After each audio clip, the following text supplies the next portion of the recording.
Hey there, my name is Heidi and I recruit product managers. In one of my earlier videos, I invited us to think about our resumes as a product. You are a product manager. I want you to think about your resume as the first product that you're creating for a very particular user persona.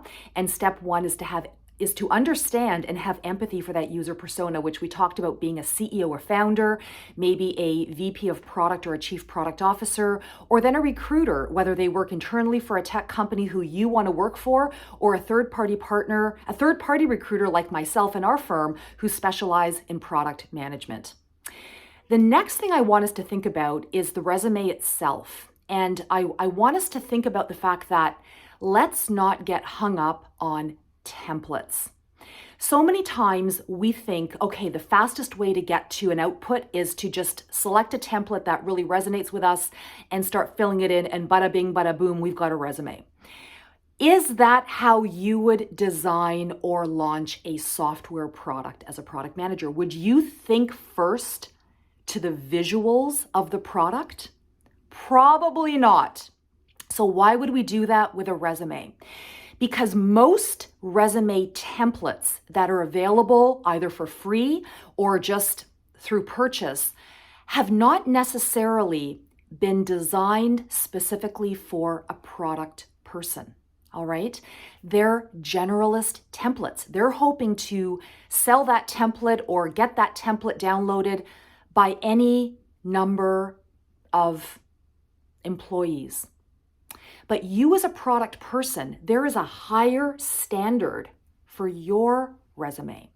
Because don't forget, we want to properly and quickly answer the two questions that your user persona who is looking at your product is trying to answer, which is where did they work and what did they do there? Anything that delays the reader, the user of your product, to answer those two questions, anything that delays that really is called filler. And so many times templates are loaded with areas to fill in the space. And it's not necessarily dialed into the output that you are looking for, and it's not necessarily dialed into what the user persona you're trying to capture the attention of wants answered. So be wary of templates. My recommendation is open a document in G Drive or a Word doc and start writing.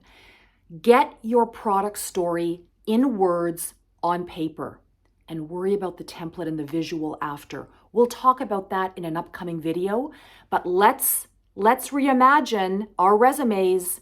Let's not lead with the visual design. Let's lead with your story, the content, your product story, because that is ultimately the reason why anybody quickly scanning your resume will say, wow, this is the one person I want to make time to meet or talk with as soon as possible. I hope this has been helpful to you. If it has or hasn't, drop me a note, Heidi@ambassador.com, and we will see you in the next video.